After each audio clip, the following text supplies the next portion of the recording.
Bonjour, bienvenue à toutes et à tous sur Cocotte TV. Aujourd'hui, nouvelle vidéo qui porte sur un montage avec une configuration que nous allons intégrer dans le Colossus M, un boîtier qui n'est pas plus gros que certains mini ITX, mais pourtant qui peut ingurgiter une configuration micro ATX. On a choisi de faire un thème un peu noir et rouge puisque le boîtier propose un système d'éclairage. On peut choisir du rouge, principalement ce qui nous arrange. Et ensuite, on le voit, on a des composants qui sont donc sur ce thème avec une Rampage 4 Gene d'Asus, un processeur bien puissant en 4930K de chez Intel, on a également 16 Go de mémoire de chez G-Skill, le tout bien sûr en rouge, ou encore un kit Water Cooling NR Max, une alimentation G800M qui provient de chez Lepa, des ventilateurs noir et rouge Biphenix Spectre Pro LED rouge et noir, forcément, ça va de soi, ou encore un SSD SanDisk Ultra Plus, ou encore une GTX 770 de chez Asus en DCU2. On se donne rendez-vous tout de suite justement pour commencer le montage et préparer le boîtier à recevoir tous ses composants. On se lance donc dans le montage. Bon, pour ouvrir le boîtier, on retire les vis à main, il y en a deux de chaque côté, et ensuite on tire les panneaux tout simplement.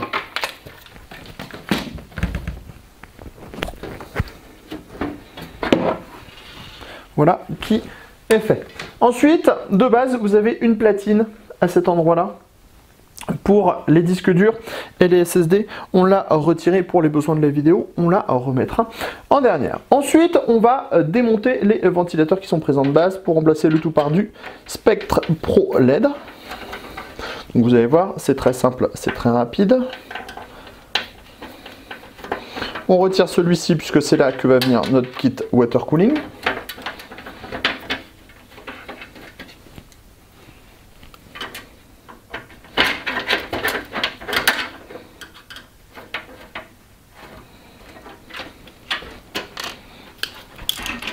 Voilà qui est chose faite pour le premier ventilateur.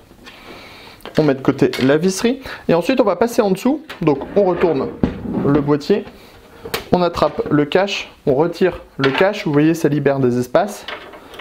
Et ensuite, on retire de nouveau les 4 vis.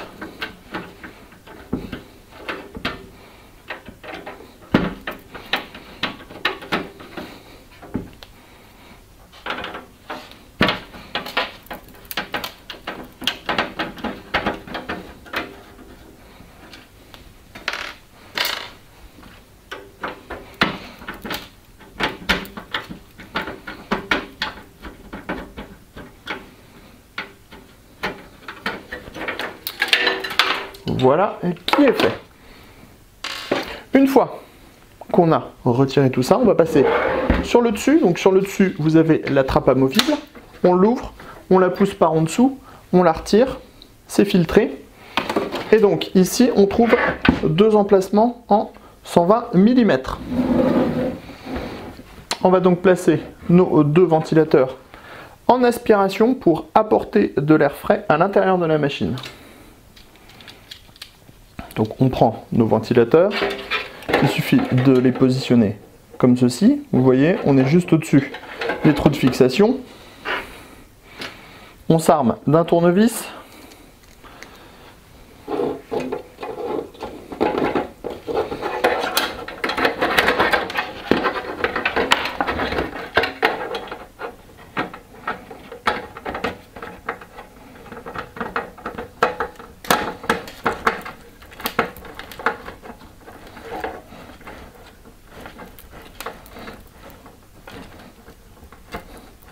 C'est peut-être l'opération la plus difficile parce qu'on a assez peu d'appui en fait à l'intérieur du boîtier. On va donc mettre la première vis comme ceci. On va ensuite tourner légèrement le boîtier. La vue à la caméra va être un peu moins sympathique, mais on a besoin de pouvoir forcer un petit peu plus.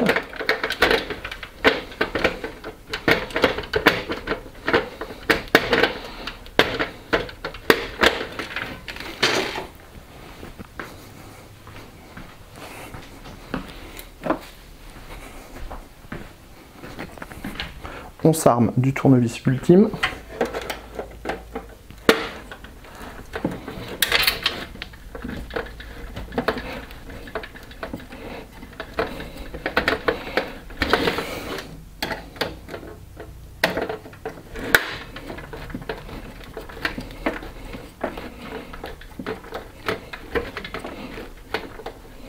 Il faut savoir que pour les vis de ventilateur, surtout quand c'est la première installation dans le ventilateur, il faut faire les pas dans le cadre du ventilateur.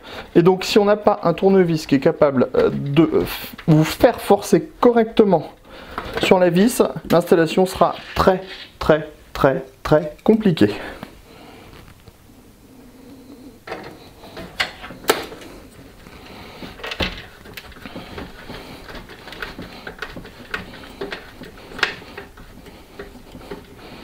Voilà, on a installé le premier.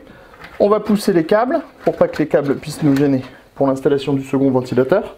On prend notre deuxième ventilateur, on met les câbles sur le dessus pour pas être gêné et on recommence la même opération.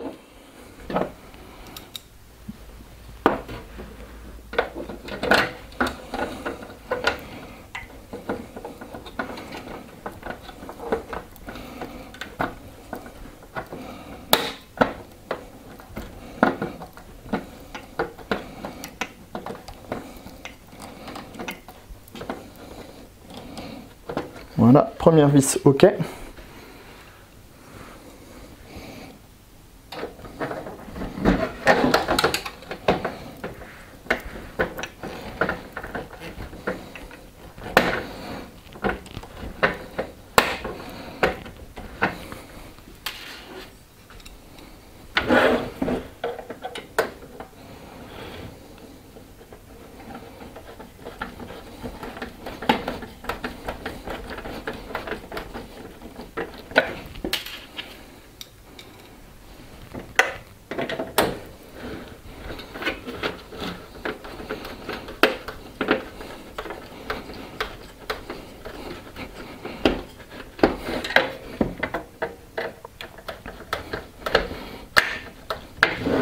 Voilà, qui est donc fait. On a nos deux ventilateurs 220 mm sur le dessus. Maintenant que l'installation est faite, on n'a plus qu'à remettre notre plaque sur le dessus et à fermer.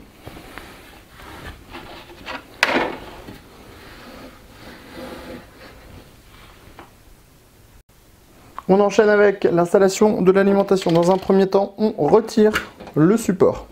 C'est avec une vis à main.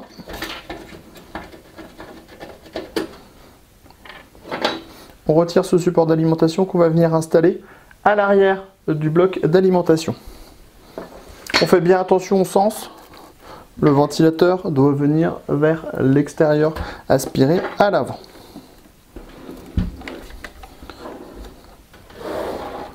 On place donc le support.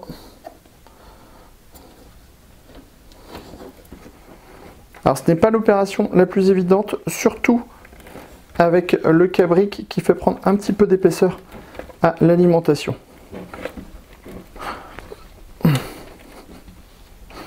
Une fois le support en place, on fixe ce dernier au bloc avec 4 vis.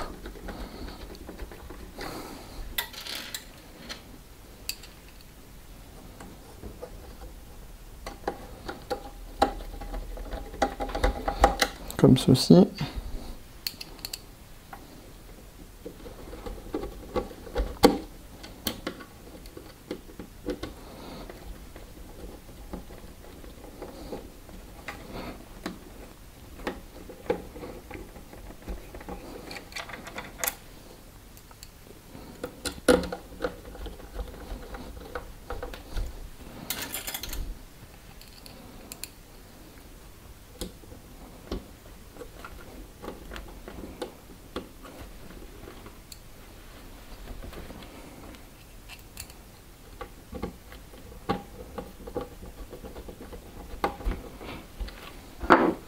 Une fois le support en place, on reprend notre alimentation qu'on va venir faire glisser à l'intérieur du rail.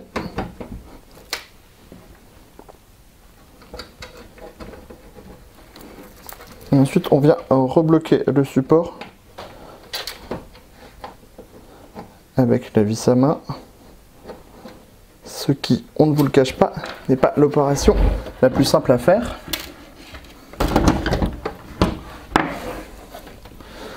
Car il faut absolument que le support soit bien fixé et dans les encoches à l'arrière.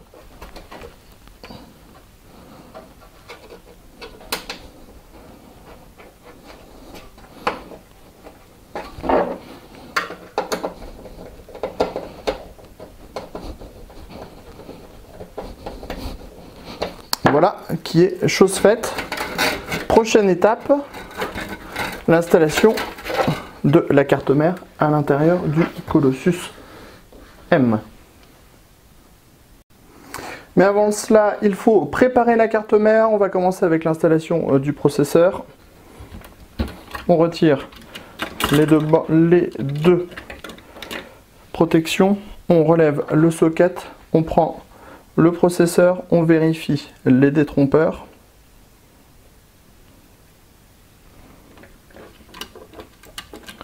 On met le processeur en place. On referme le premier côté. On passe la protection par-dessus le socket, on appuie et on vient faire de même avec la deuxième protection. Ensuite, la mémoire. Les taquets sont ouverts, bord court, bord long, bord court. On prend la barrette mémoire et on vient tout simplement la clipser à l'intérieur du slot. Ensuite, on le voit, bord court, bord long.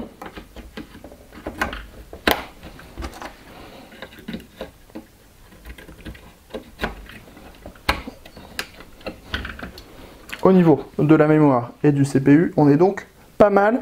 On n'oublie pas l'installation du système de fixation pour le kit water cooling. Comme on est sur un socket 2011, c'est assez rapide, puisqu'on a directement des points d'ancrage dans le socket. Alors, on ne les pose pas juste comme ça, il faut les visser jusqu'au bout.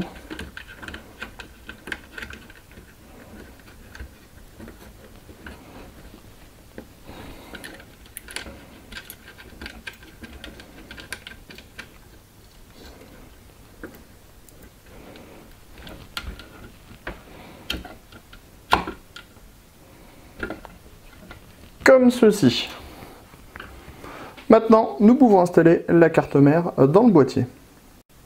On installe maintenant la carte mère et dans un premier temps, la backplate à destination des ports de la carte mère. Elle prend place dans le fond. On l'attrape. On appuie.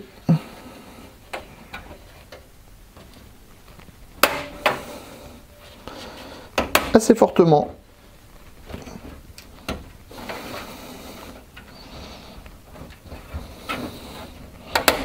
pour que cette dernière se mette bien en place. C'est pas toujours l'élément le plus simple à monter dans un boîtier. Ensuite, on prend notre carte mère qu'on va légèrement passer de travers pour passer dans cette encoche.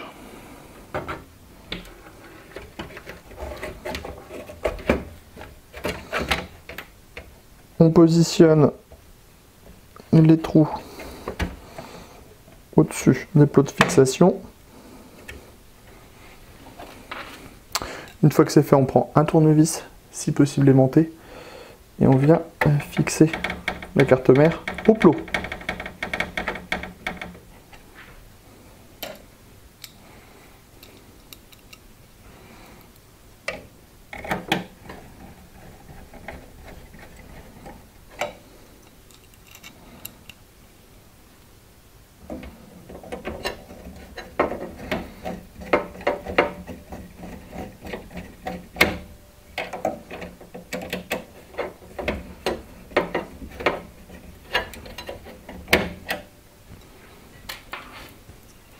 Rien de très compliqué, juste une opération répétitive.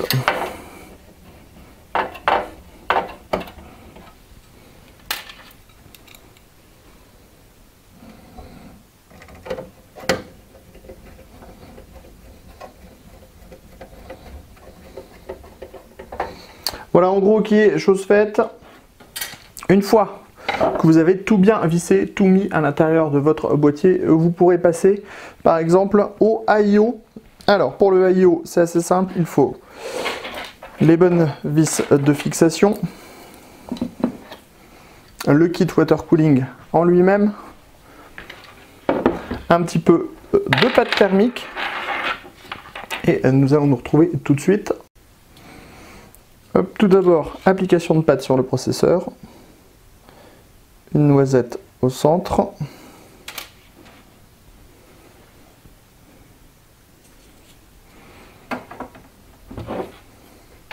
on va ensuite déterminer un petit peu le sens dans lequel on va installer notre kit. Donc on le voit, on a ici les pattes de fixation. Et l'idéal serait de le monter tout simplement comme ceci, ce que nous allons faire. On va tout d'abord fixer le waterblock. Donc on a des vis de fixation plutôt pratiques avec les ressorts donc qui appliqueront la bonne pression automatiquement.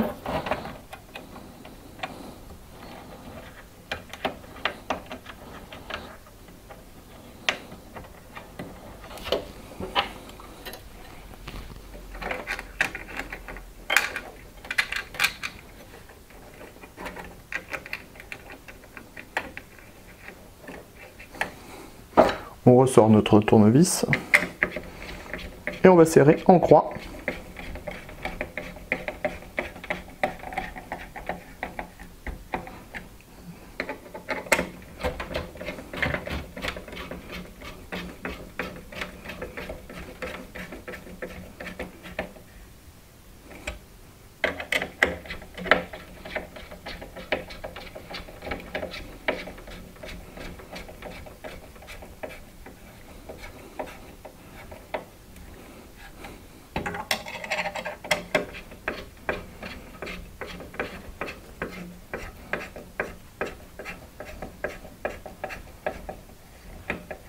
Voilà. On va ensuite brancher notre câble au CPU fan avant d'être bloqué par le radiateur de water cooling.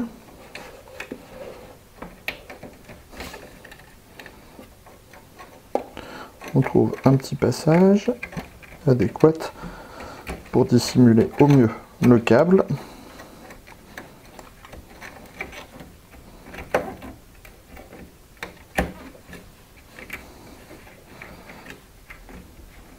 Comme ceci. Nous allons aussi brancher la rallonge 8 pins CPU de suite avant d'être là aussi bloqué. Donc la rallonge Alchemy que l'on va brancher maintenant.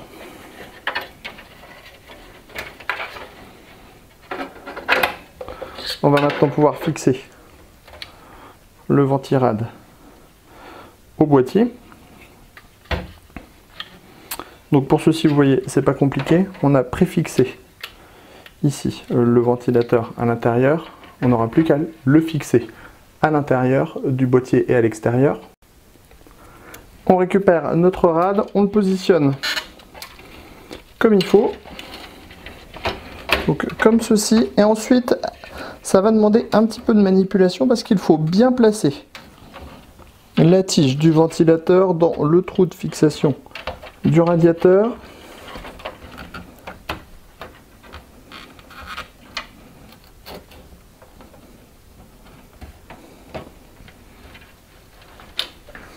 Ce qui n'est pas forcément le plus évident. Alors, on a réussi sur le premier. On passe au deuxième.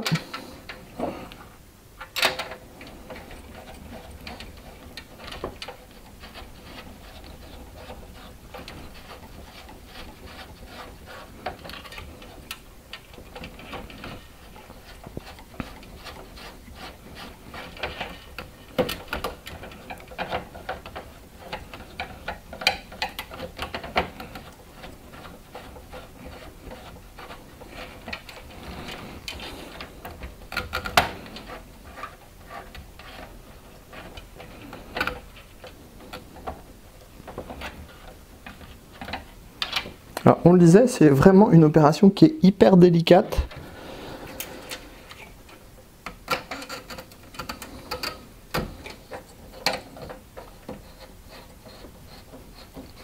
Vous voyez, en changeant le système, en essayant de fixer d'abord par en bas, on y est parvenu.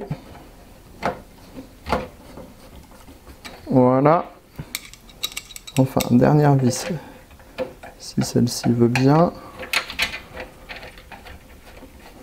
Et voilà, on a notre système qui est enfin, notre système I/O qui est enfin monté à l'intérieur ici, qui refroidit le CPU qui est en dessous.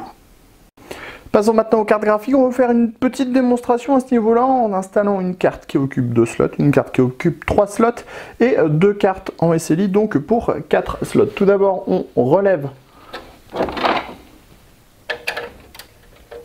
le système de fixation, ce qui va permettre de retirer les différents caches des équerres. Donc on va retirer nos 4 caches directement puisque on sait qu'on va monter de 2 à 4 slots. Ensuite, vous allez voir, c'est plutôt assez simple. On va prendre tout d'abord notre DCU2.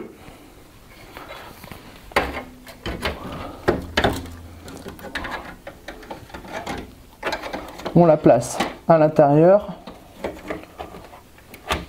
On enfonce. On met 2 vis. Enfin, 2 vis, non, on a le système de fixation de rétention directement ici. Donc, vous voyez, on abaisse.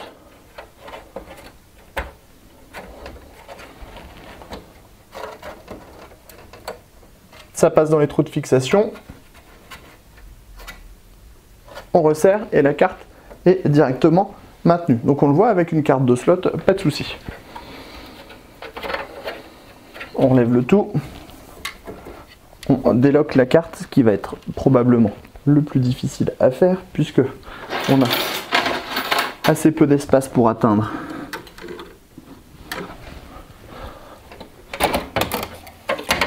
le système, voilà. Avec 3 slots, on va le voir, c'est pas vraiment plus compliqué.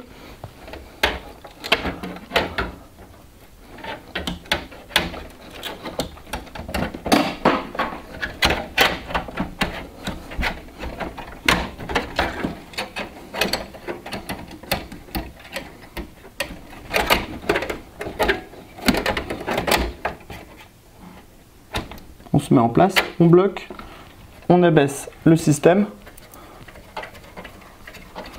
on referme et on voit, c'est en place, il n'y a pas de souci. Si vous avez peur d'avoir un peu d'espace pour votre carte graphique, sachez que la baie 5,25 pouces est toujours amovible. On l'a conservée parce qu'elle va nous servir pour le câblage à la fin puisqu'on sera sur une carte en 2 slots. Donc on voit qu'on a pu placer sans trop de problème une carte 3 slots. On va défixer la carte de nouveau.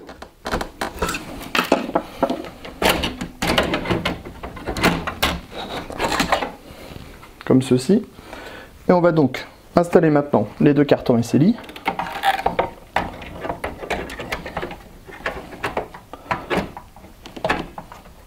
Donc la première carte.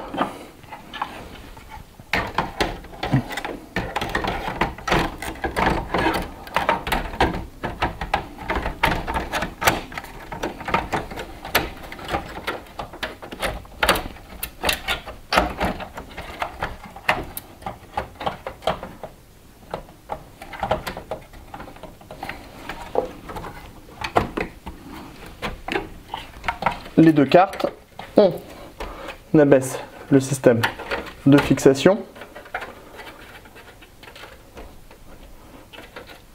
et on le voit, les cartes sont bloquées et maintenues et on a bien nos 2 cartes en SLI si on en a besoin.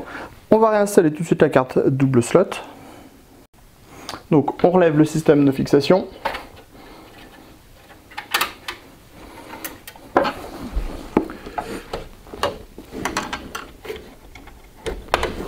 La carte du dessous en premier.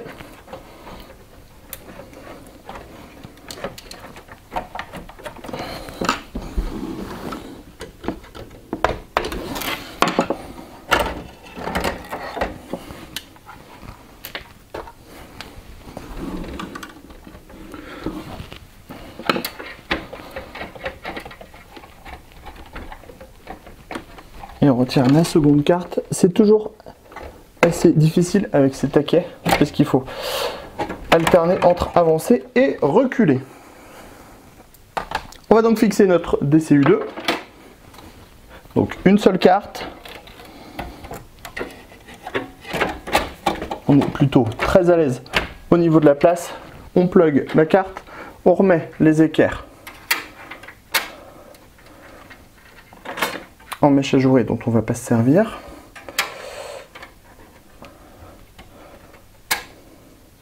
On abaisse le système de fixation.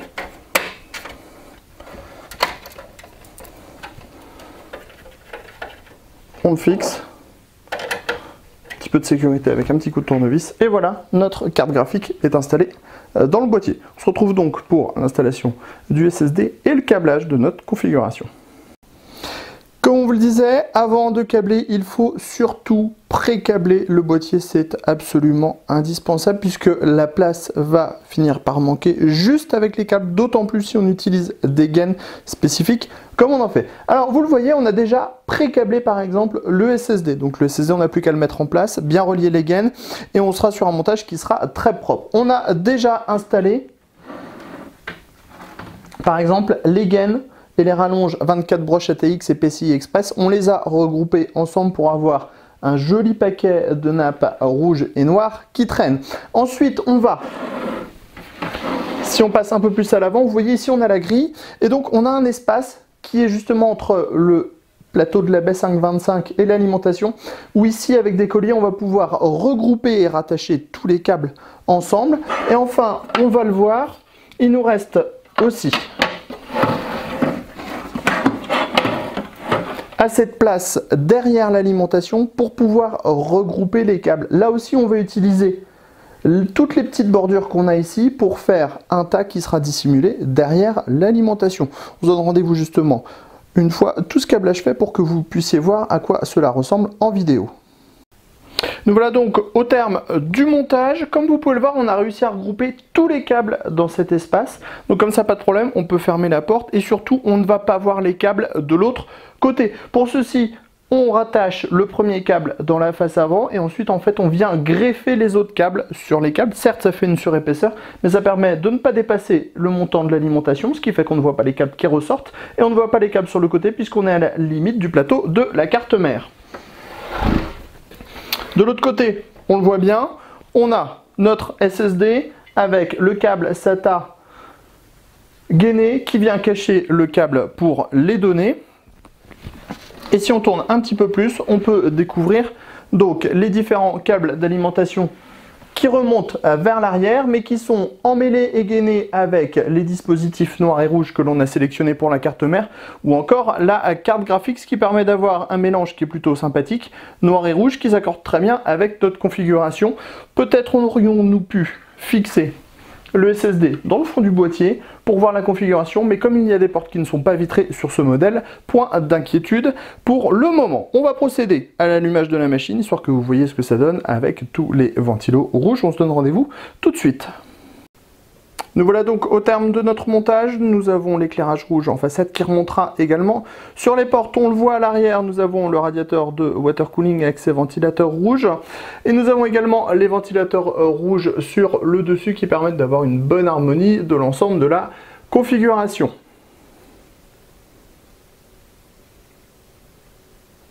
C'était le montage d'une configuration dans le Colossus M de Bitfenix. C'était par la team Cocotland sur Cocotte TV, sur son Woody. À très bientôt.